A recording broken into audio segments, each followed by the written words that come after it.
negative 3% trust rating para sa Pangulo, plus 31 para kay Sara Duterte, at plus 77% para sa dating Pangulo na si Rodrigo Duterte. Ano ang implikasyon ng mga datos na ito para sa kasalukuyang administrasyon? Ito po muli si Attorney Mike Operario at pag-usapan natin yan sa araw na ito. Sa pinakahuling survey na inilabas ng SWS sa Social Weather Station, lumabas dito na ang Pangulo ay mayroon na lamang negative 3% na trust rating. Ibig sabihin nito, mas marami na ang hindi nagtitiwala sa Pangulo kesa sa nagtitiwala sa kanya.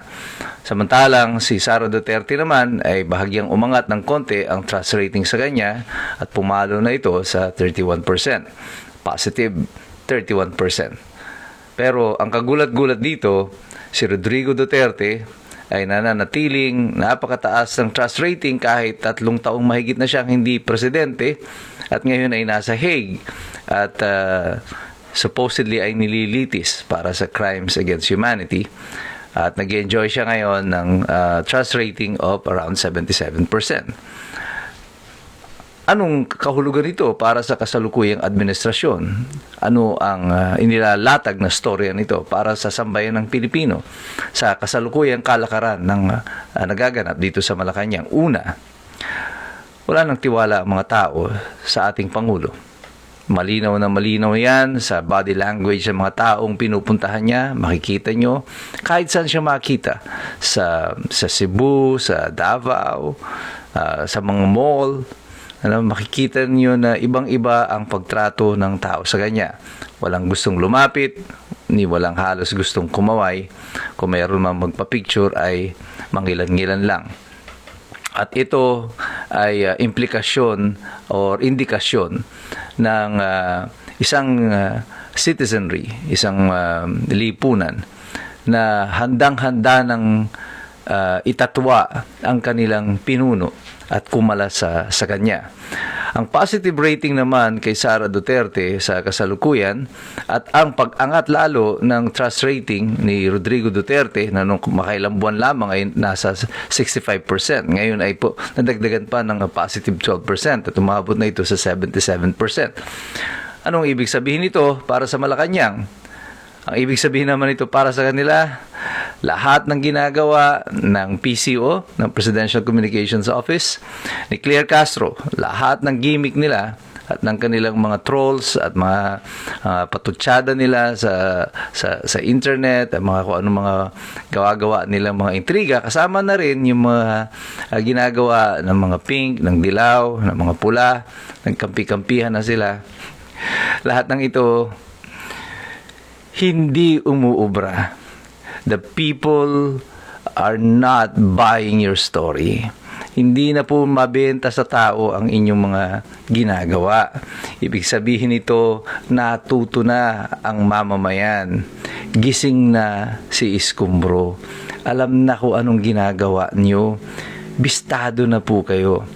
Ang isang pamahalaan na nabubuhay lamang sa pamamagitan ng gimmick, mga patutsada, mga trolls, ay isang hindi totoong pamahalaan. Ito ay parang advertisement company na ito ang specialization niya. At kaya nga po siguro kinuha nila si Claire Castro dahil siya ay isang YouTube vlogger at ito ang kanyang specialty. Kaya tingnan nyo kung ano naging tugon ng Malacanang. Ang pinag-uusapan po dito sa kasalukuyan, yung pagkamatay ni Jose Cabral at yung pagbaba ng rating ni Bongbong Marcos at pagtaas ni Sara Duterte at ni Digong, ni President Digong.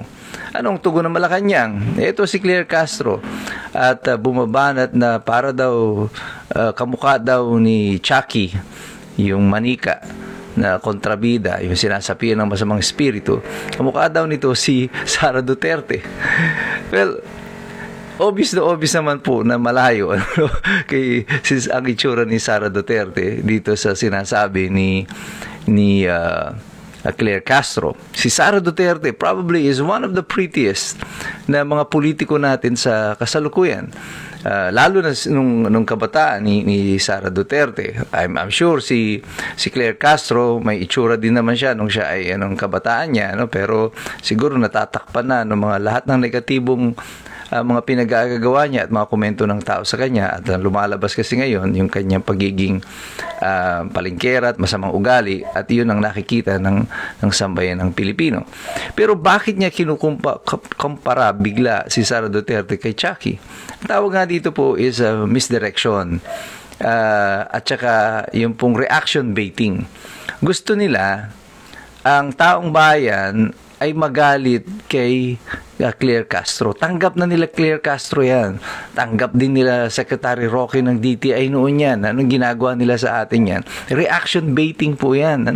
Yung sinabi nila, kunyari, na yung 500 pesos na Noche Buena, yung 50 pesos na baon, lahat po yan, mga reaction baiting po yan.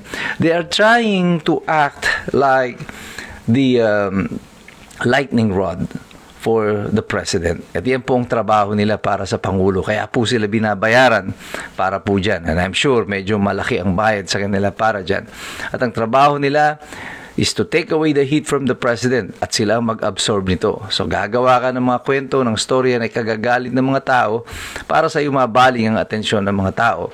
Makakalimutan natin si Yusek Cabral, makakalimutan natin ang bumabagsak na popularidad ng Pangulo at ang bumabagsak na ekonomiya. And unfortunately for them, bistado na ng taong bayan kung anong ginagawa nila.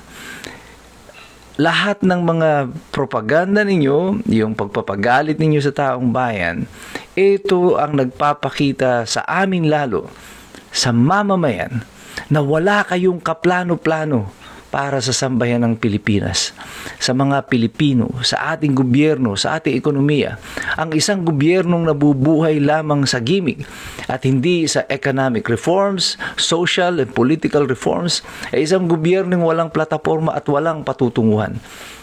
Unfortunately for you, and for this administration, and for Claire Castro, and for the PCO, lahat ng ginagawa nila, alam na ng taong bayan, natuto na, kasi tayong lahat nagsisipag-aral, kasi alam na natin, mahirap makialam ng taong walang alam. Kaya lahat ng iskumbro sa Pilipinas, God bless you, God bless us all. Mabuhay ang Republika ng Pilipinas.